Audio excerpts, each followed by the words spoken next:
सांवली सूरत पे मोहन दिल दीवाना हो गया। सांवली सूरत पे मोहन दिल दीवाना हो गया। दिल दीवाना हो गया मेरा, दिल दीवाना हो गया। दिल दीवाना हो गया मेरा, दिल दीवाना हो गया।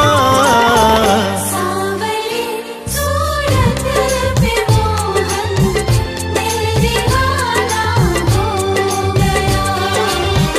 सांवली सूरत पे मोहन